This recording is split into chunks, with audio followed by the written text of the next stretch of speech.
When my two sons were in elementary school, my wife and I created a supper time ritual called the Grateful Game. Every evening, Sophie, the boys, and I would take turns to briefly describe one aspect of our day for which we were thankful.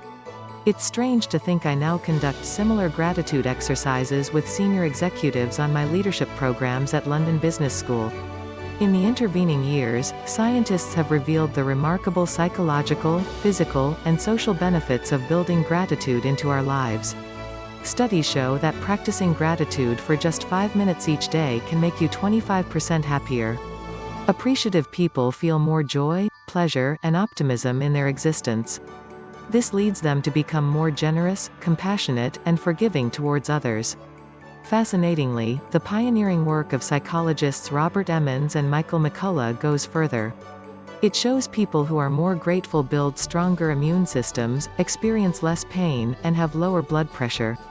They're better at taking daily exercise and looking after their health. They even tend to get a better night's sleep and are more relaxed when they wake up. On a social level, they feel less isolated. Particularly relevant now as more people have suffered from loneliness during the pandemic. These uplifting findings offer routes to business success, as well as individual well-being. If we accept gratitude increases happiness, we also know joyful people are more curious, creative, and resilient. Great qualities to possess in a challenging and disrupted post-pandemic world. The evidence is relatively new. However, great thinkers have long identified gratitude as a desirable trait of an emotionally mature mind.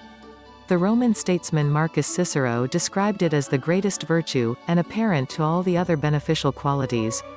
The 18th-century philosopher David Hume called ingratitude the most horrible and unnatural crime that a person is capable of committing. In King Lear, Shakespeare has his eponymous hero angrily accuse his ungrateful daughter Goneril of being a marble-hearted fiend. No surprise that most of us have parents who insisted on thank yous like Marine Corps drill instructors.